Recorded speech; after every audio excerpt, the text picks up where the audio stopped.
मोहम्मद आसिफ पाकिस्तान के जिला कसूर के अंतर्गत आने वाले गांव जल्लो का रहने वाला था। उसके पिता का नाम था खलील मोहम्मद। खलील मोहम्मद की 4 संतानों में आसिफ सबसे छोटा था। उसे छोड़कर सभी भाई बहनों की शादी हो चुकी थी। खलील मोहम्मद के पास अपने गुजारे लायक जमीन थी जिसमें घर खर्च बड़े मजे से चलता था। सब कुछ ठीक चल रहा था कि आसिफ की जिंदगी में उस दिन से हलचल शुरू हुई जिस रोज उसने पहली बार शबनम को देखा था। मन ही मन आसिफ ने उसकी तारीफ की थी। उनकी यह मुलाकात एक शादी समारोह में हुई थी। शबनम की एक झलक देखते ही आसिफ अपना दिल हार बैठा था। वह सोचने लगा कि अगर यह खूबसूरत लड़की उसकी जिंदगी में आ जाए तो जिंदगी बन जाएगी। जब मन में उसे पाने की चाहत ने जन्म लिया तो उसने अपने हम उम्र मामू खाला आदि की लड़कियों के माध्यम से शबनम के पास पैगाम भिजवाने शुरू कर दिए। वह जल्द से उसके नजदीक पहुंचने की कोशिश करने लगा। चूंकि वह उसके बड़े भाई हामिद की साली थी और आसिफ शबनम को पाने के लिए बेताब हो उठा। उसकी चाहत को देखते हुए शबनम भी उसकी ओर आकर्षित हो चुकी थी, यानी आग दोनों तरफ बराबर लगी हुई थी। जल्द ही आसिफ को शबनम के निकट रहने का मौका मिल गया।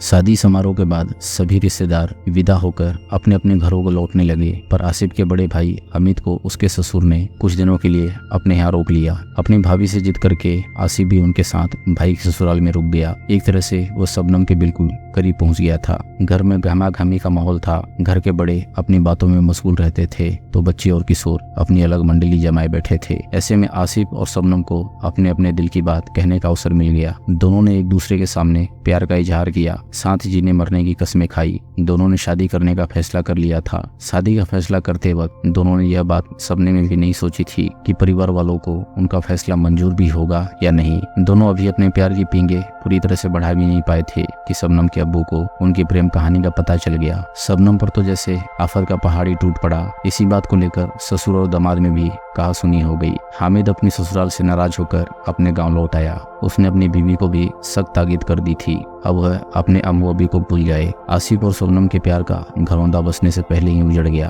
आसिफ और शबनम ने अपने अपने तरीकों से इस रिश्ते को कायम रखने के लिए बहुत कोशिश की, पर दोनों परिवारों की जिद के आगे उनकी एक न चली। एक दिन आसिफ शबनम से किसी तरह से मिलकर कुछ बात की। मोहम्मद आसिफ ने सामने बैठी शबनम की पूरी बात सुनने के बाद एक गहरी सांस लेकर बुझे मन से कहा, आखिर वही हुआ जिसका मुझे डर था। आज सारी दुनिया हमारे प्यार की दुश्मन बन बैठी है। जब अपनों ने ही साथ देने से साफ इनकार कर दिया तो किसी दूसरे को क्या दोष दें। आसिफ, मैं अम्मी अब्बू तो क्या अपनी खाला से भी बात कर चुकी हूँ। मुझे भी वही सब जवाब मिले थे जो तुम्हें अपने परिवार से मिले हैं। फिर कुछ सोचते हुए आसिफ ने कहा, शबनम, हमें घर से भागकर अपनी एक नई दुनिया बनानी होगी। आसिफ की बात बीच में ही काटते हुए शबनम ने कहा, यह तुम कैसी बातें कर रहे हो? क्या घर से भागना इतना आसान है? आसिफ, मुझे तो ऐसा लग रहा है कि आज यह हमारी आखिरी मुलाकात है। आज के बाद हम कभी नहीं मिल सकेंगे क्योंकि अगले हफ्ते मेरा निकाह है। इस बीच अगर तुम अपने घर वालों को मना सको तो ठीक है, नहीं तो मुझे भूल जाना और बेवफा कहकर दोषी मत ठहराना। खुदा हाफिज कहकर शबनम वहां से उठकर अपने घर की तरफ चली गई। आसिफ काफी देर तक वहीं बैठा सोचता रहा। शबनम के अब्बू ने शबनम का रिश्ता कहीं दूसरी जगह तय कर दिया था। जल्द ही शादी का दिन भी आ गया। इस शादी में उसने अपनी बेटी और दामाद को भी नहीं बुलाया था। मोहम्मद आसिफ ने बड़ी बेबसी के साथ शबनम के घर की तरफ देखा। चारों तरफ जगमगाती लाइटें जल रही थी, चहल पहल दिखाई दे रही थी। घर और आसपास के पेड़ों पर लगे लाउडस्पीकर पर पंजाबी गाने बज रहे थे। वहां से 100 मीटर दूरी पर आसिफ एक जगह अंधेरे में बैठा था। वह नहीं चाहता था कि कोई उसे और उसके दर्द को देखे। जिसे देखना था वो अपनी खुशियों में व्यस्त थी। लाउड स्पीकर पर बजते गाने आसिफ के दिल में तीर की तरह चुभ रहे थे। अंदर ही अंदर बेचैनी खाई जा रही थी। बारात धीरे धीरे शबनम के घर की तरफ बढ़ रही थी। आवाज की तेजी बढ़ती जा रही थी, जैसे वे सारी आवाजें उसकी तरफ आ रही हों। ढोल वाले के हर डंके की चोट में जैसे शबनम चीख कर कह रही थी, मैं जा रही हूँ आसिफ, तुमको छोड़कर। मेरी शादी किसी और के साथ हो रही है, अब मैं तुम्हारी नहीं रही। आसिफ धीरे धीरे वहां से उठा और खेतों की तरफ जाने लगा। वह इन आवाजों से दूर जाना चाहता था, बहुत दूर। काली अंधेरी रात में वह कहाँ जा रहा था उसे पता नहीं चल रहा था। वह तो बस चले जा रहा था। उसके मन में उस समय एक ही धुन सवार थी कि जितनी जल्दी हो सके बोझ बनी इस जिंदगी से छुटकारा पाकर सुकून हासिल कर ले। वह चले जा रहा था, पर शहनाई की आवाज उसका पीछा नहीं छोड़ रही थी। उसने अपने कदमों की रफ्तार और तेज कर दी थी। वो शबनम के गांव से दूर आ चुका था।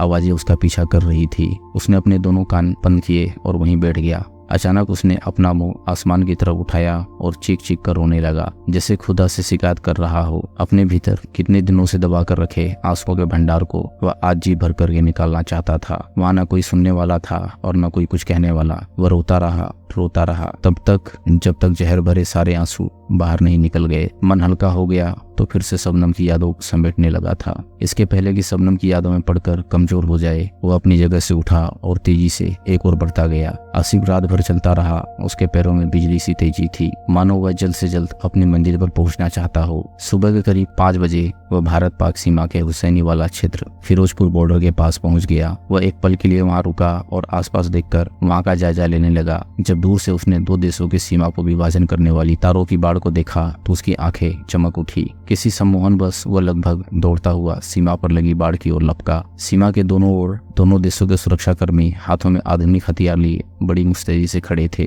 पर आसिफ सुरक्षा कर्मियों की नजरों के सामने से बिना भयभीत हुए अल्लाहू अकबर कहता हुआ सुरक्षा तारों को पार करने लगा। सीमा के दोनों ओर के जवान इस अजूबे को हैरत की नजरों से देख रहे थे और सोच रहे थे कि वह कौन है और क्या करना चाहता है। किसी की समझ में कुछ नहीं आ रहा था, क्योंकि आसिफ पाकिस्तान की ओर से सीमा पार करके भारत की सीमा में प्रवेश कर चुका था। अब भारतीय फौजियों को ही उसे रोकना था। सीमा पर उस समय सीमा सुरक्षा बल की 118वीं बटालियन के जवान तैनात थे। उन्होंने आसिफ को चेतावनी देते हुए कहा, जहां हो वहीं रुक जाओ और वापस अपने सीमा क्षेत्र में लौट जाओ, वरना गोली मार दी जाएगी। सीमा सुरक्षा बल के जवानों की चेतावनी का आसिफ पर कोई असर नहीं हुआ। वह अपनी धुन में तारों को पार करने की कोशिश करता रहा। थोड़े से प्रयासों के बाद वह अपने इरादों में सफल होकर भारतीय सीमा में प्रवेश कर गया। भारतीय सीमा में प्रवेश करते ही सुरक्षा बलों ने उसे घेर लिया। आसिफ को गिरफ्तार कर अपनी हिरासत में ले लिया और यह सूचना अपने उच्चाधिकारियों को दे दी। सीमा सुरक्षा बल के आला अधिकारियों और अन्य सुरक्षा एजेंसियों ने आसिफ से जमकर पूछताछ की।